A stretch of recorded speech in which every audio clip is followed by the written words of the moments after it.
Let's go. Everybody ready? Feel good? Feel good. Yeah, let's go. Yeah, feel great. Go ahead with questions.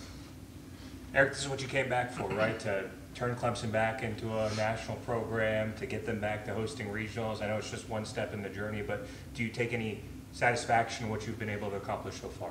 I'm sure there'll be a point in time where we will reflect on, you know, what we have accomplished, but right now it's kind of been the same thing since April, just head down and, you know, going every day. Today we talked about let's get better today in training, and, you know, we'll be here when tomorrow gets here. And so I really appreciate the guys, how they've just been able to maintain that focus of just, you know, we're going to dig ourselves out of the hole we put ourselves in one day at a time, one training session at a time, one pitch at a time. And so we really haven't let up off that mindset, and I think that's what's really helped us, because we haven't, you know, talked about every time we do pick our head up and look around at the ACC standings or look around at the projections, it really just, it doesn't do anything for us, and it wouldn't be, there's no reason to do it right now either. It's a Lipscomb Regional. We got better today, and we'll be excited to play tomorrow. We know we've got a great challenge. What's your guys' approach? Is this a fresh start, new season, or are you rolling momentum? What's kind of the approach? Yeah, just, you know, keep riding the wave, and yeah, I mean the guys are, I think they're having fun playing baseball. So there's no need to call it a reset, or I know a lot of teams will do that and say they're 0-0 right now, but there's no need for us to do that. We're just gonna press on and keep going, and there's no need to hit a reset button. Why would we? You know, so we've just kept the same approach that we've had for a couple of months now, and I like our guys' mindset. It looks right, feels right. They're playing with smiles on their faces. It probably looks a lot like their 12-year-old selves. So it's a good feeling to have. After an inconsistent start to the season, you guys have been on a roll recently. Was there something that changed that, or something that clicked midway through the season? Yeah, the first 31 games probably couldn't have gone any worse. You know, 17-14 and 2-8 in league play, and you know, it's probably a crossroads point when you're at that halfway mark of the season, and you know, it could go either direction. And to our guys' credit, they recognized that we weren't getting blown out. We were right there. We were losing a lot of close games. We had some leads. We blew the leads late. We were injured. We had whatever reason you want to call it, but we were right there. And so they knew that if we just stuck with it and we just stuck to our approach and didn't change lanes and didn't deviate and didn't all of a sudden abandon ship, and you know, they had to do it. It's one thing for the coaches to say it, but they had to do it. And you know, to the players' credit, they stayed positive. To the coaches' credit, they stayed positive, and everybody just had a belief system that we could do it. And that's kind of, you know, most people need to see it to believe it. We had to believe it to see it, and we did. People have said this is kind of a tricky regional. What are some things you're looking out for in some of the other teams? Well, looking at all the brackets, there's no bad teams. I mean, everybody's awesome, and I thought that this whole year, because we've had a top 2, 3, 4, 5 strength of schedule all year, and it felt like it. Every single game felt like it was an absolute battle. And just looking at these regionals as well, like there's pro prospects and good players and great coaches and great players, and you know, everybody's good. And we're still in that post-COVID world where everybody's old, and I think that's a big contributor to it. So you got a lot of players in this postseason that just have a lot of repetitions playing college baseball. So it's cool to see. It's great for our game, and it should be, you know, one heck of a postseason. But this regional is no different. Again, all of our attention is on Lipscomb. We've got the A-Sun Pitcher of the Year pitching tomorrow. It's an awesome pitcher. But we know Tennessee and Charlotte are great too. We played Charlotte. It was a nip-and-tuck game. And then obviously Tennessee has been a juggernaut in college baseball the last few years. So we know the caliber of their team as well. Do you think the Clemson fans and the home atmosphere will provide an added boost for you guys? I sure hope so. I mean, that's how it used to be. That's how it was 21 years ago. That's how it was as an opposing coach here with Maryland in 2011. And that's how it's been the last couple of home weekends. The fans have really shown out and come out in full support. They get those balloons waving behind home plate, and they you know, the music's playing, the marketing team's doing an awesome job engaging with the action on the field, and the fans have gotten behind that. There were a couple games early where, You know, you couldn't really hear the energy in the stadium or feel it. And lately, especially as the team has started to energize the crowd has started to energize the team. So I think there can be awesome synergy between DKS and the on-field play, and just want the fans to take ownership of their roster spot on this team as the 10th man. And we need it. And, you know, I'm excited to see them come out in full force this weekend and bring the noise and bring the energy and positively impact our play. In February, you talked about you hope by the end of the season the players kind of have the keys to the car and they're driving. I mean, do you have a feeling this is a player-led team at this point?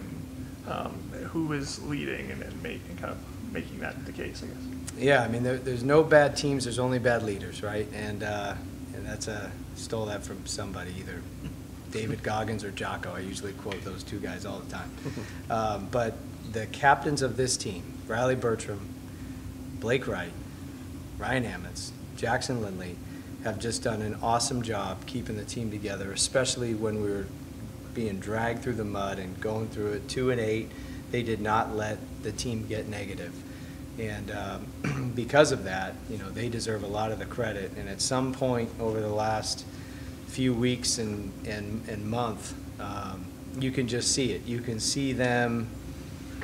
You know, an example would be is something's you know going on the field where we hit a little bit of adversity, and before Coach Bellinger could step out to take a mound visit, Cooper's already doing it, and the infield's coming together and they're settling the pitcher down. Or before we were about to say, hey, heads up this, you hear Riley Bertram say it. And so those are the ways. It's one thing to say, oh yeah, you know, the coaches just turn the keys over, but our guys are doing the little things that are taking place of what the coaches might do in that moment. And that's exactly what we need. That's exactly what we would have wanted. So that's really good to see. And that only comes through time and experience and repetition, and they're just doing a great job with that. The leaders of this team are doing a fantastic job. I guess to be in year one and you look at half the roster is, you know, freshmen and sophomores and guys that are coming back next year. I mean, how good does that make you feel about what you've built and what's going forward, I guess, from here? Yeah, I think no question the future of this program is very bright, and you got a lot of young guys on this team getting very valuable experience, and that's why, you know, we just want to keep riding that wave and you know, play well tomorrow and put ourselves in a position to keep Team 126 together as long as possible, because every day we stay together is more beneficial for future generations of Clemson baseball programs or Clemson baseball teams. I know the NCAA adds extra wrinkles to all of this stuff, like a day before media availability. But outside of that, are you guys able to maintain your routine? Is that maybe even the biggest benefit of hosting a regional is that routine?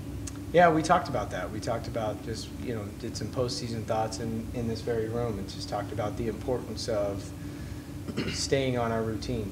And, you know, media availability, that's a good thing. Those are good problems to have when our time is, because it, you know, it's exciting. We have something exciting to talk about, but I think more it's the unintentional things that get you off target. The talk about Omaha, and it's totally harmless. It's people that are excited and, you know, excited for our players, excited for our team, our program.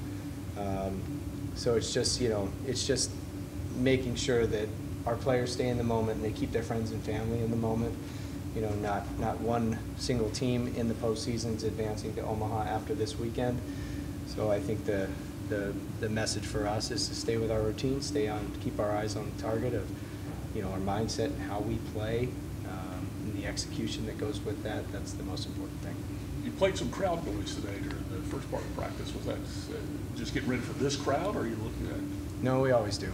We try to create as much chaos in our training as we possibly can. So whether it's the machines that are set up in the cage that are set up 10% faster and harder than what we'll see in the game, or playing louder crowd noise than we'll hear, where the players have to be extremely loud with their body language because they won't be able to hear each other. Just try to put them in chaotic environments all the time to where the game can actually slow down. So we only had a 75-minute training session, as all the regional teams do today, but we still wanted to try to train above game speed at certain times. Having such a young team, you worry about them getting too psyched or too hyped with the crowd and everything. How do you keep them level-headed? I mean, they might, but that's all goes back to August, September, October, and we have a thing we call the warrior dial. And you know, when you figure out that dial is amped up too much and takes you off of where your highest level of execution is, you got to be able to dial it back down. So, you know, we have taught them extensively how to downregulate, and they know how to utilize their breathing and their self-talk to control their emotions. And there's no doubt it's going to be an adrenaline rush. It's a real thing. We talked about that as well, but we've also trained for those situations to where whether it's we purposefully accelerate their heartbeat physically and then put them on the mound or in the box, and then they have to utilize their breathing to slow their heartbeat down, or whatever we do. They've been trained for these moments. So there's no doubt there'll be an adrenaline rush. There's no doubt they'll be amped up, but they also know how to slow themselves down, and that's what will be really important. The bigger the moment, the bigger the breath, and they'll need to execute that breath and the breathing throughout this entire regional. Time for one more question. You mentioned Lipscomb Regional a number of times. This is a very talented team. They beat Notre Dame in a series. I think they beat Louisville and a couple other ACC teams as well. Just having a few days to familiarize yourself with them. What are the challenges they'll present to you guys on Friday? Well, they're very, very balanced, very dynamic club, and I've known Coach Forehand since I was an assistant at Vanderbilt, and he's a great coach, runs a great program, and you know, they've got 106 home runs, they've got 99 stolen bases, they've got the ASUN Pitcher of the Year, they've got speed, they've got power, they're just a good club, and you could easily see how they made the run that they did through the conference tournament. All these teams that are coming off the dog pile, ourselves included, have got a lot of positive momentum behind them. So they're very dangerous, especially if Van Treek on the mound. He's an excellent pitcher. He's got a lot of deception. He's got some induced vertical break to the fastball. I mean, he will be a Friday night ACC pitcher, and that's kind of going to be the, how our players are preparing for it. I mean, he can pitch on Fridays for a lot of teams, and we know we've got a big challenge for us, and that's why we can't overlook anything, and we'll put all of our energy into Lipscomb. Thank you, Coach. All right.